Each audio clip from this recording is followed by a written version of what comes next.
Hello, this is Bill Webb, aka BillyIndiana. Today I'd like to talk about the games that I played in June 2025. In my previous video, I talked about how in March, April, and May I was only able to get 39 gameplays in for all 3 months combined. But June, thanks to some vacation time, I was able to get 35 gameplays in that single month. And July is going to be even better, so stay tuned for that. But I'd like to talk to you a little bit about each of the games that I played, particularly focusing in on some of the ones that were new to me and some of the ones that I enjoyed the most. So if you'd like to see what hit the table in June, stay tuned.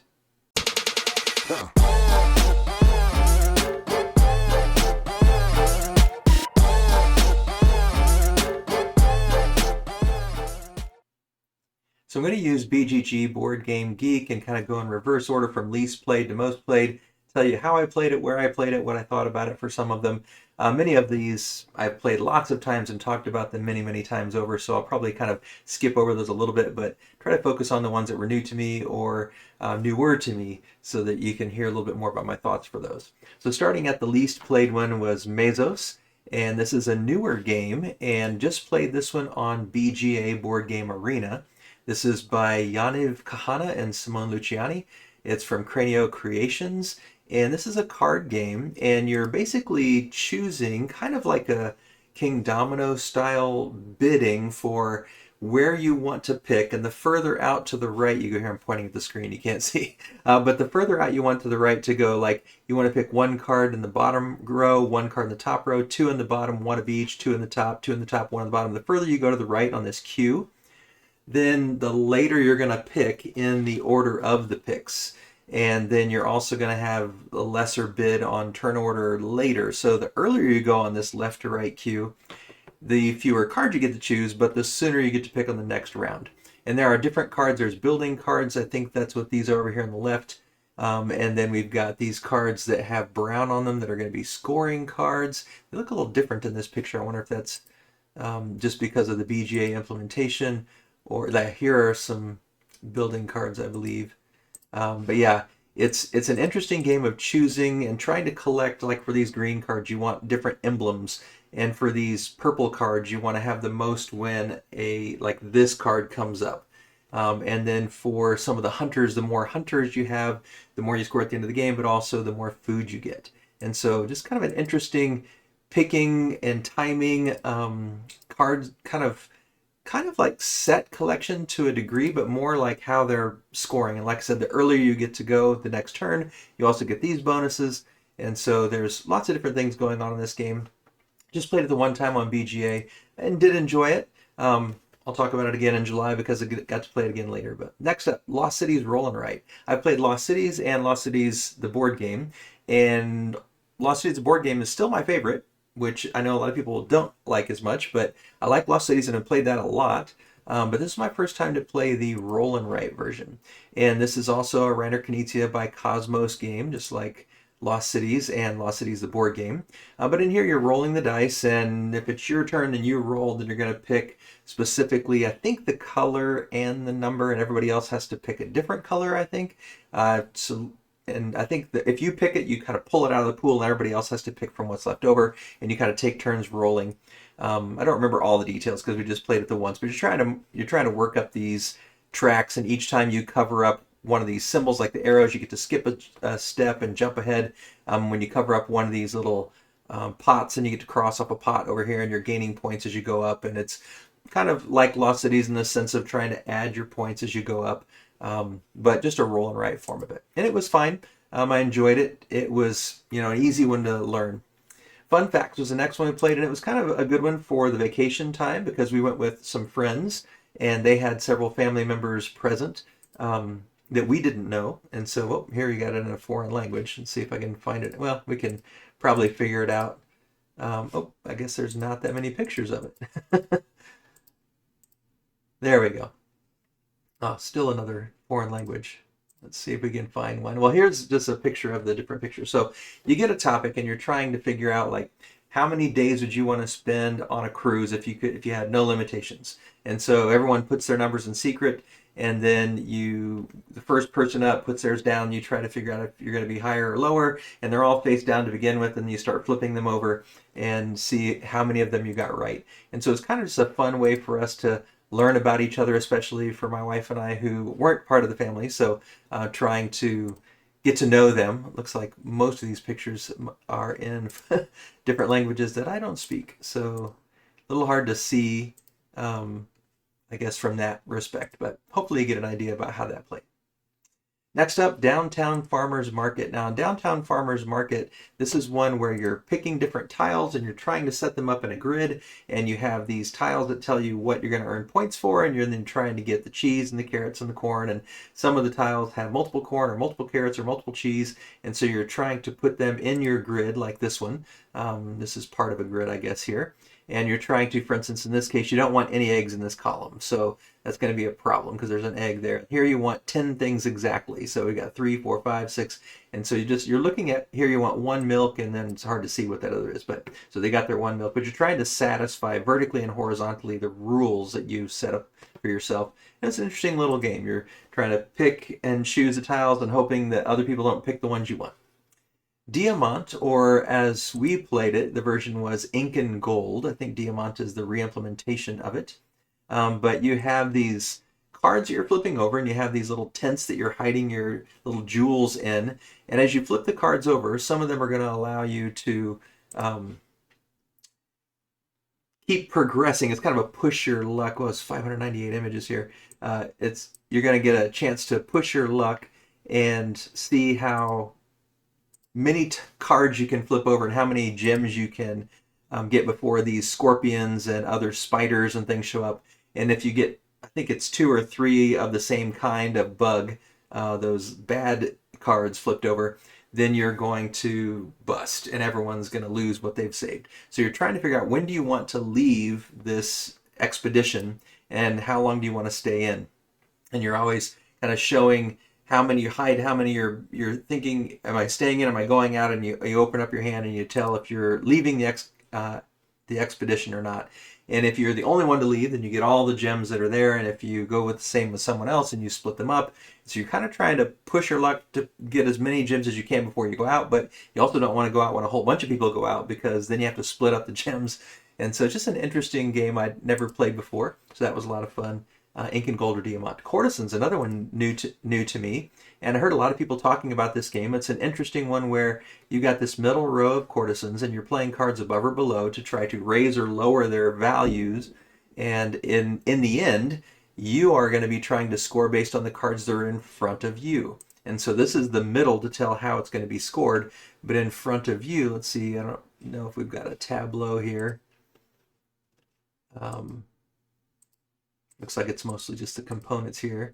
And there's again the thing. But you're laying out these cards in a tableau in front of yourself too. And sometimes other people might be laying cards in front of you, and there's cards called assassins and spies, and you're putting them out into your tableau, and you're trying to get the ones that you think will score the most and not have the ones that you think will score the least, but you're sabotaging one another. And if you see someone's collecting a lot of cards, and you're trying to drive down the value of those, and if you see someone's not, if you're trying to collect cards, you're trying to drive the value up on those. So an interesting push and pull game, Courtesans. Next up was Splitto, and again, new one to me. I never played it. This was kind of an interesting game where you have all these numbered cards, and then you have these goal cards, and you know what the goals are. You're passing the goals around, you're drawing the goal cards, or you're drawing the number cards, and you're playing them down either to your left or to your right. And then in the end, you're going to multiply the score that you got with the person on your left by the score you got with the person on your right. So you're trying to do good on both sides, kind of like a between two cities or between two castles sort of a game, if you've played those Stonemaier games. So it was interesting. Again, we were with groups of people that we were just getting to know, or a group of people, many of them we were just trying to get to know. And it was fun to try to kind of predict and figure out the pattern. Sometimes you kind of paint yourself into a corner, because you would be laying down a card and you might lay down a card that says, we don't want any pinks. And at this very same time, your partner lays down one that's pink. And so, because there's no talking, you're trying to figure out, kind of predicting what your partner is going to do. So that was Splitto. Revive just played a couple times in June, but had played lots of times recently. My wife and I kind of went through the campaign. She had never played and doesn't play as many heavy games as I tend to. And so we kind of took it easy, just went campaign easily, slowly adding the things in little by little. But this is one where you have the main board out here and you're flipping these tiles over, kind of expanding your exploration of the thawing terrain. And then each one has your player board, which is over here. And in that player board, you're trying to take off the different tiles and buildings and put them out onto the main board. You also have this board with all these kind of engine tracks, and you're putting these cards in, and they're multi-purpose cards, so you can use the function on the top of the card like you see here, or the function on the bottom of the card, and you got a little tracker for your resources, and you're trying to move other trackers up the yellow, gray, and green tracks here to gain bonuses. A really interesting Euro game that I enjoy a lot, and my wife and I played it quite a bit, just twice in June, but we kind of wrapped up the campaign and played that I think 5 or 6 times, however many times it was, to get that campaign finished in total. After Revive was The Gang, another one new to me, another one we played on vacation. This is kind of a cooperative poker game, and I'm not a huge poker fan, and cooperative games kind of hit or miss depending on what they are. This is interesting where you have your cards, and it's like Texas Hold'em, and you're trying to figure out, based on the cards you know in your hand and what's laying out here on the table, whether you have the worst or the best or somewhere in the middle. And you're all kind of taking the chips and saying, well, I think I have the worst hand, or I think I have the best hand. And you go through, I think it's 3 or 4 rounds of that. And then by the end, you have to have all of you put the right order. So then you show your cards, and the best one had to say that they were best, and the worst one had to say they were worst, and so on and so forth. And so you're trying to cooperatively beat the game.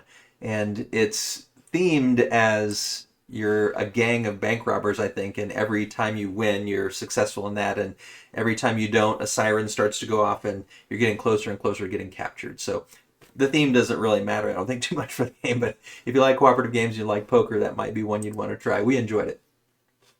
Deep Sea Adventure, I don't think I've opened up this page, but I played that and talked about it before on the app, and this time just played it with the actual cards. And it's another push your luck, and you're trying to figure out how far down. It's an oink game with the small cards and tokens. You're trying to figure out how far down you can go. I guess I can open it here and just show you, because I don't remember the last time I might have talked about it, but you have this path, and you're trying to figure out from the submarine how far down can you go. But the further down you go, the more oxygen you take up, and the more things you pick up, the more oxygen you use. And you need to get down and get the treasures and get back up to the boat before you run out of oxygen. And we had most of us just running out of oxygen all the time and dying. Weren't very good at the game, but it was a fun kind of push your luck game to see who would really try to get the deepest in the water to get those treasures, and who would just get 1 or 2 and make it back out. And like I said, most of the time, most of us were dying. We didn't do a very good job.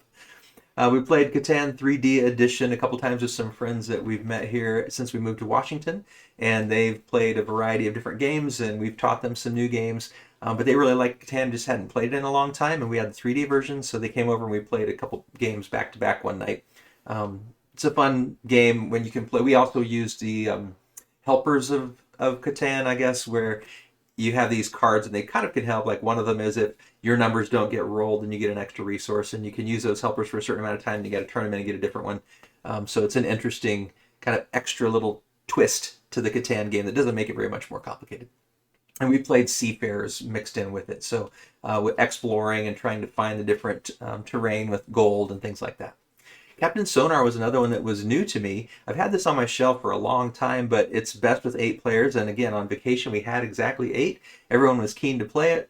This is a really kind of a battleship game where everybody has their own board and their own function, and you're trying to monitor your own board, and we kind of played it not real time. We played it more turn by turn, just because I think maybe one person had played it and the rest of us hadn't. And so we were all kind of figuring the game out as we went. But you have all these different boards, each person trying to maintain their own kind of control. You got the captain who's giving the commands, and then this person is trying to make sure they've got all the functions of the ship and the armor and the weapons of the ship ready to go. And so it was a really fun game. Enjoyed it a lot. I was so glad we got to play it. I've been wanting to for ages, but this was the first time we actually had a group of 8 that was willing to give it a try. So that was a lot of fun. Captain Sonar. Welcome to, I won't open it up, but it's a roll and write, and play it on BGA quite a bit. Played it 4 times in June. Or flipping right, I guess. You're flipping the cards over and trying to pick the best card for you, and you're putting them in sequence in these neighborhoods, building out your best neighborhood, building parks and building pools and things like that to maximize your points with your pattern. Flip 7 I've also talked about bunches of times. Played it 4 more times, I think all on that trip. down to Mexico. That was a lot of fun. I think many of the group there hadn't played it, so it's a kind of a blackjack meets Uno game where you're flipping cards over, and if you can get 7 different numbered cards with no duplicates, then you get a 15-point bonus. If you jump out of the round before 7 cards, you just get to keep the cards you get as long as you didn't have any duplicates. But as soon as you get a duplicate card, like 2 5s or 2 10s, you're out of the round. And the deck is unique in that there's 1 1, 2 2s, 3 3s, 5 5s, 10 10s.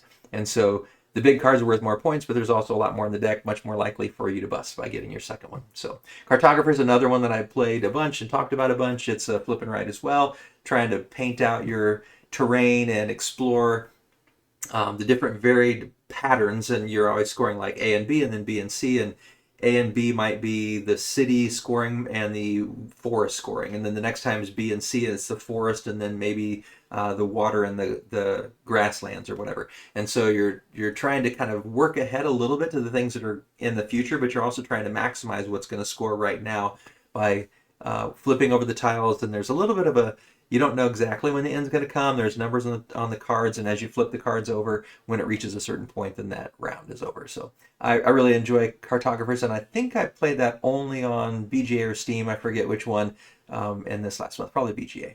And then Dune Imperium, not the Uprising. I have played Uprising a few times, but Dune Imperium I've been trying to play on Steam just to try to get more familiar with a lot of the cards and some of the strategies. I'm actually going to be at the World Series of Board Gaming in September, and I only was able to pick one game just because of the limited amount of time I'm going to be there. And it's the day that I was going to be able to play, I picked Dune Imperium. It's one of my favorite games. It's not necessarily the one that I'm great at, but I really love playing it. So I figured even if I don't have a much chance of winning, at least I can play a game that I really love. But I am trying to buff up on some of the tricks and trades of the game, some of the techniques and strategies, and I need to get I have Uprising, the physical board game, and I need to get that out and play it so I can get used to the cards that are there and the spies and the sandworms. And I really like the Uprising version better, but because I can play the regular Dune Imperium on Steam just myself anytime I want, I've been trying to get a few games in, and so I can at least be a little bit more prepared for the World Series of Board Gaming. And by the way, if you're interested in going to the World Series of Board Gaming and don't have your tickets yet, there is a code down below. You can use that. I think you might get a little bit of a discount if you use that. It's in the description below. But Dune Imperium is one of my favorite games of all time, and so trying to play it a few times on Steam just to get, like I said, prepared. So as you look at these games and see how many games that I played, these 16 games, 35 game plays, let me know which ones you've played, which ones are some of your favorites, and why. If you remember what you played in June, also tell me what was your most played game in June. Love to hear about it in the comments down below. Hopefully you enjoyed this video, hearing a little bit of a recap of the games I played in June. And if you did, love it if you give it a thumbs up, and it'd be terrific if you choose to subscribe. As always, thanks for watching. This is Billy Indiana, signing off.